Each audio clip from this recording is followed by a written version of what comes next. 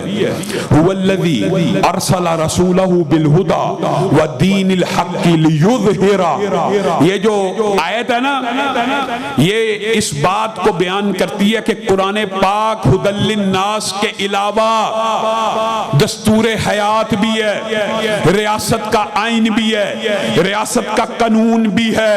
یہ کتاب صرف ثواب کی کتاب نہیں، صرف شفا کی کتاب نہیں، صرف عمل کی کتاب نہیں، صرف اس کو ذاتی ہدایت کی کتاب نہ سمجھا جائے، بلکہ یہ کتاب رہنما بن کے آئی ہے، مقتدا، پیشوا۔ یہ کلام اللہ ہے، یہ اللہ کا کلام ہے۔ ایمانداری سے بتلاؤ، اللہ اگر کن کہہ دے، صرف کن، 2 حرف، تو جو اللہ چاہتا ہے وہ ہو جاتا ہے۔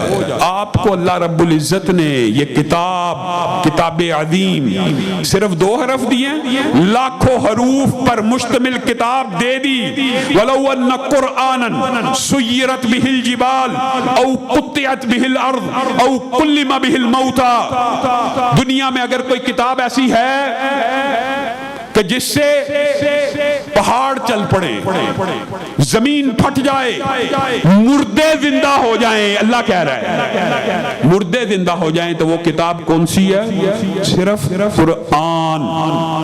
یہ قرآن آپ کے اور میرے دلوں کو نرم کرنے کے لیے بھی آیا۔ یہ باتیں دباچے کے طور پہ ہیں کہ اگر یہ قرآن لو انزلنا ھذا القرآن علی جبل لرأیتہ خاشعا، یہ اگر پہاڑوں کے اوپر بھی نازل ہو جاتا وہ کپ کپانا شروع کر دیتے۔ تیرے دل کے اوپر اس کا کوئی اثر نہیں ہوا، اور تیرا دل اتنا پتھر ہے کہ پہاڑ سے بھی زیادہ سخت ہے۔ تجھے قرآن کی کوئی فہم، کوئی تدبر، کوئی غور و فکر، تجھے قرآن آج تک یہی نہیں بتا سکا کہ یہ کتاب دستور ہے، یہ کتاب ہدایت ہے، یہ کتاب سیاست ہے، یہ کتاب رہنما ہے۔ اگر میں اور آپ صرف اس ایک نقطے کو سمجھ لیں، اللہ کی قسم زندگی بدل سکتی ہے، اور نقطہ نظر، فکر، سوچ، ہر چیز بدل سکتی ہے۔ کیا میں اور آپ آج یہاں پر بیٹھ کر سجدے کریں، اللہ کی تسبیحاں پڑھیں، سبحان اللہ کہیں، الحمدللہ کہیں، اللہ اکبر کے نعرے لگائیں، اللہ کی قسم پورے عالم کفر کو کوئی اعتراض نہیں ہوگا، کوئی ان کو فرق نہیں پڑے گا، چاہے آپ ہزاروں کی تعداد میں آیتیں پڑھتے رہیں، ہزاروں تسبیحاں کرتے رہیں، ہزاروں چلے کاٹتے رہیں، کوئی فرق نہیں پڑے گا۔ لیکن آپ میں سے صرف 10، 20، 50، 100، ایک بندہ بھی یہ بات لے کے کھڑا ہو جائے کہ یہ قرآن پاک ذاتی عمل کی بھی کتاب ہے اور دوسرے کے اوپر نافذ کرنے والی کتاب بھی ہے، یہ دستور حیات بھی ہے، یہ ریاست کا قانون بھی ہے، یہ نظام معیشت بھی ہے، یہ نظام عدالت بھی ہے، یہ نظام سیاست بھی ہے، تو پورا عالم کفر آپ کے خلاف کھڑا ہو جائے گا۔ یہ قرآن کے نظام کی، یہ اقامت دین کی تحریک کی بات کون کر رہا ہے؟ پورا عالم کفر آپ کے سجدوں سے پریشان نہیں ہوگا۔ کس بات سے پریشان ہوتا ہے؟ کہ اس قرآن کو لوگوں کے اوپر نافذ کر دیا جائے۔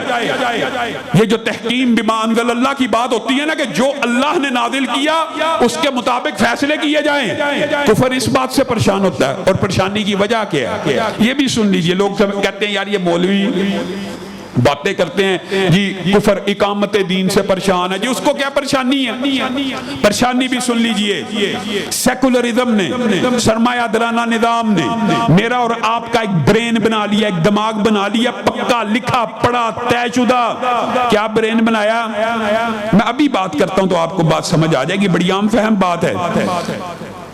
یار یہ مولوی مسجد کے منبر کے اوپر بیٹھ کر سیاسی گفتگو کیوں کر رہا ہے؟ سیاست کے بارے میں کیوں بات کر رہا ہے؟ یہ مسجد کا جو ممبر ہے، یہ رسول اللہ کی جو مسند ہے، یہ جو مسند ہے، یہ جو رسول اللہ کا مصلی ہے، اس کے اوپر بیٹھ کے سیاسی گفتگو کیوں ہو رہی ہے؟ کیا رسول اللہ صلی اللہ علیہ وسلم ایک سسٹم لے کے آئے ہیں، ایک نظام لے کے آئے ہیں، اور ایک دستور حیات لے کے آئے ہیں، ایک کتاب لے کے آئے ہیں، هو الذی ارسل رسولہ بالہدی ودین الحق کی پورا دین لے کے آئے ہیں کہ صرف نماز، روزہ، زکوٰۃ اور عبادات اور تسمیہ لے کے آئے ہیں؟ آپ کو یہ فلسفہ اور مغالطہ آپ کے دماغ میں سیکولر اور سرمایہ دارانہ نظام نے ڈالا ہے کہ مولوی کا جو کام ہے وہ مسجد تک محدود ہونا چاہیے، مولوی کا دین مسجد تک محدود رہے، رسول اللہ کا دین صرف مصلی تک محدود رہے، رسول اللہ کا دین بازار میں نہیں جانا چاہیے، رسول اللہ کا دین عدالت میں نہیں جانا چاہیے، رسول اللہ کا دین ریاست میں نہیں جانا چاہیے، رسول اللہ کا دین تخت پہ نہیں آنا چاہیے۔ اس لیے مولوی کے بارے میں کہا جاتا ہے مولوی ممبر کے اوپر سیاسی گفتگو کیوں کر رہا ہے؟ کون کرے؟ چور صاحب کریں جی، لٹیرے کریں جی، وڈیرے کریں جی، جگیردار کریں جی، سیاستدان کریں۔ کس قدر افسوس کی بات ہے۔ کیا آپ میں سے کوئی ایک بندہ یہ چاہتا ہے کہ ممبر رسول کتنی پاکیزہ اور مطہر جگہ ہوتی ہے؟ اور بات آئی ہے تو اس بات کو کھول کر اپنی بات کو ختم کروں گا، آپ کا زیادہ ٹائم نہیں لیتا۔ کیا آپ نے یہ حدیث نہیں سنی ہوئی؟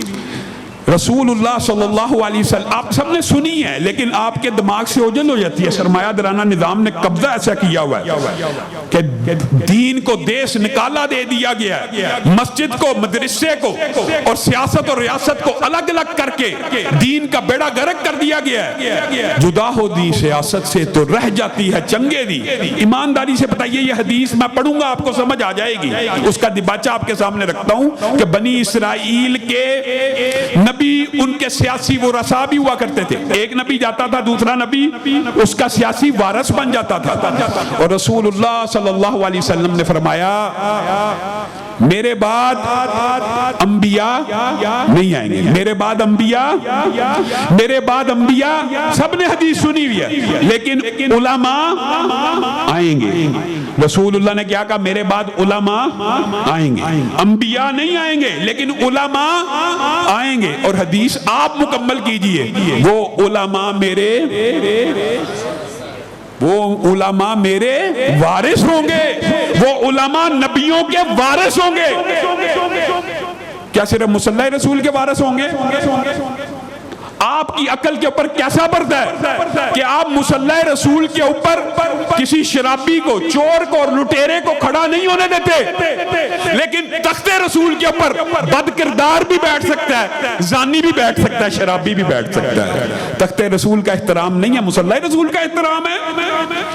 کیا خلافت رسول کا کوئی احترام نہیں ہے؟ کیا اسلامی ریاست کا جو تخت ہوتا ہے وہ تخت رسول نہیں ہے؟ آپ کو صرف مسجد کا ممبر رسول نظر آتا ہے؟ آپ کو تخت رسول کے اوپر آپ ذرا 75 سال کا مطالعہ کر لیجئے، کوئی ایک آپ حکمران ایسا بتا دیجئے جو فجر کی نماز پڑھا سکتا ہو سکتا ہے ظہر عصر میں تو ڈرامہ کر کے کوئی پڑھا لے، کوئی ایک ایسا گزرا جو فجر کی امامت کرا سکتا ہو۔ اللہ کی قسم آپ تاریخ اٹھا کے دیکھ لیجئے، تاریخ کا ادنا سا طالب علم اور ایک طالب علم ہونے کے ناطے آپ کو یہ بات بتلا رہا ہوں، درد دل سے بتلا رہا ہوں۔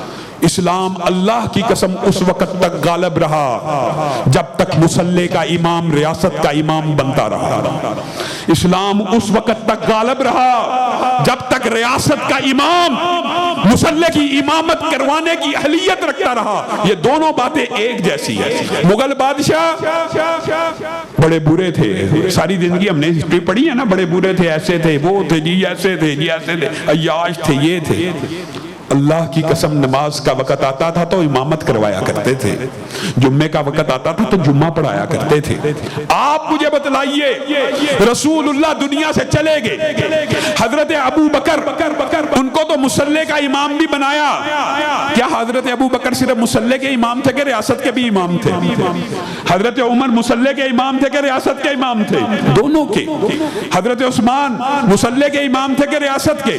حضرت علی مصلی کے امام تھے کہ ریاست ریاست کے جب تک مسلح اور ریاست تخت رسول مسند رسول ایک طبقے کے پاس رہی اسلام غالب رہا. جب سرمایہ دارانہ نظام نے آپ کو یہ وسوسہ ڈال دیا کہ تخت رسول کے اوپر چور بیٹھ سکتا ہے, تخت رسول کے اوپر بڈیرا بیٹھ سکتا ہے, تخت رسول سیاست ہے, تخت رسول بری ہے, سیاست یہ نہیں ہے, اسلام کے ساتھ جو کھلواڑ اس طبقہ ہائے فکر نے سرمایہ دارانہ نظام نے کیا, آج میں اور آپ یہ مہنگائی کی صورت میں وہی عذاب بھگت رہے ہیں. وہی دیری نہ بیماری, وہی نہ محکمی دل کی, علاج اس کا یہی آب نشاط انگیز ہے ساکی. یہ قرآن علاج ہے. اللہ کی قسم اگر معیشت بھی درست ہوگی, اس قرآن کے ادنا طالب علموں کا جو ویژن ہے معیشت کے بارے میں, آپ نے ہر نظام ازما لیا, پیپل پارٹی ازما لی, پی ٹی آئی ازما لی, نون لیگ ازما لی. اللہ کے لیے اسلام کو بھی موقع دیجئے, اسلامی نظام کو بھی ایک دفعہ ازما لیجئے, اسلامی نظام معیشت ہی کو اپنا لیجئے, کچھ تو ابتدا تو کیجئے. ہر نظام ازما لیا, حالات بدلے, ایک دفعہ اسلام کو بھی موقع دیجئے. آپ اور میں, اب بتائیے میرے یاسر بھائی ہیں, کیا انہوں نے اپنے بیٹے کو اس لیے حافظ قرآن بنایا کہ کل وہ جوان ہو کے نعرہ لگائے نواز شریف زندہ باد, عمران خان زندہ باد؟ یہ علماء, یہ بچے آپ اور میں دینی اداروں میں اس لیے بیچتے ہیں اور اس لیے علماء بناتے ہیں کہ یہ رہنما بنیں گے, یہ مقتدا بنیں گے, یہ پیشوا بنیں گے, یہ راہبر بنیں گے, یہ قوم کی رہنمائی کریں گے. اور اگر عالم دینی نواز شریف زندہ باد اور عمران خان زندہ باد کے نعرے لگا رہا ہو, اس نے کیا رہنما بننا, اس نے قوم کی کیا رہنمائی کرنی؟ سیکولرزم لبرلزم کے اگر ہم نے جنڈوں, آپ ابھی یہاں پہ جو بیٹھے ہیں نا, آپ میں سے بھی آدھوں نے people party P T I کو ووٹ دیا ہوگا, آدھوں نے نون لیگ کو. آپ کون ہے جی میں نون لیگ کا بندہ ہوں, آپ کون ہے جی میں پی ٹی آئی کا بندہ ہوں. اللہ کے بندے کہاں ہیں؟ اللہ کے نظام کے لیے کھڑے ہونے والے کہاں ہیں؟ نظام مصطفیٰ کی اذانیں دینے والے کہاں ہیں؟ قرآن کو دستور حیات ماننے والے کہاں ہیں؟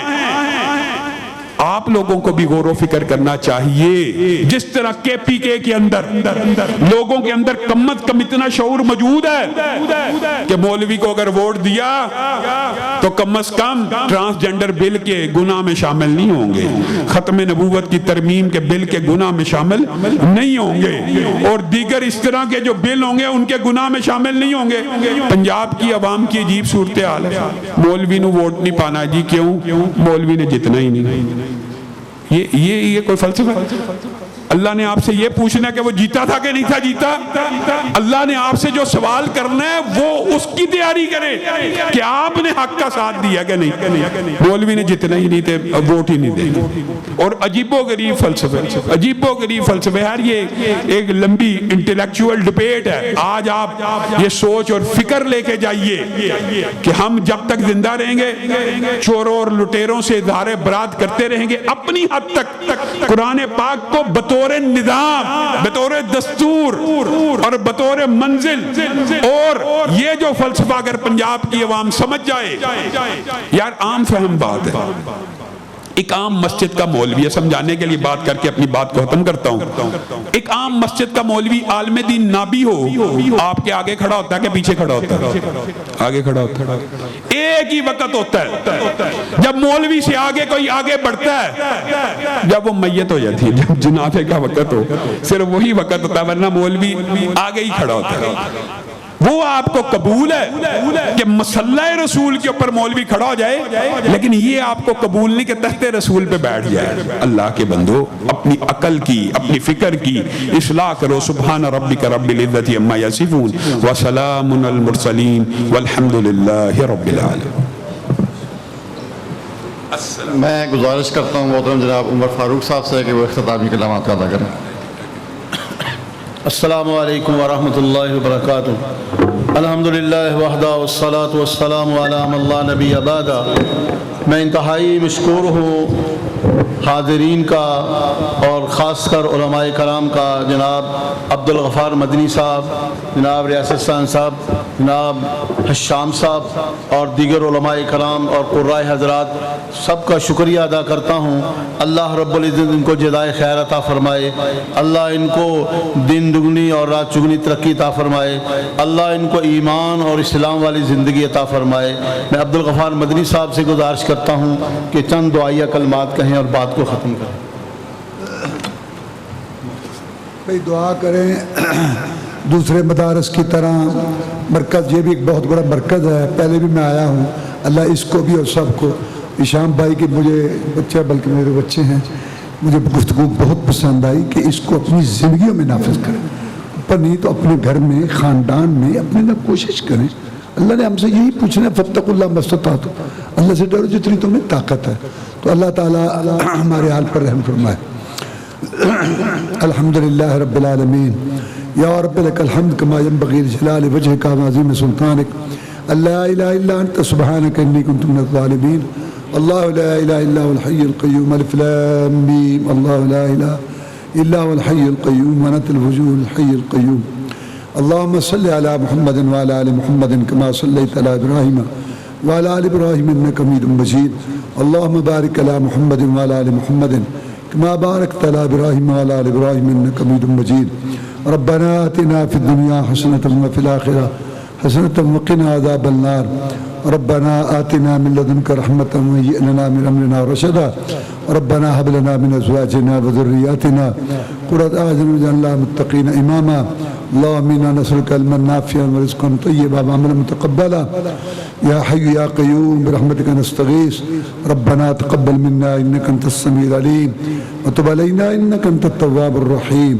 وصلى الله تعالى على رسول خير خلقه محمد وآله وصحبه أجمعين۔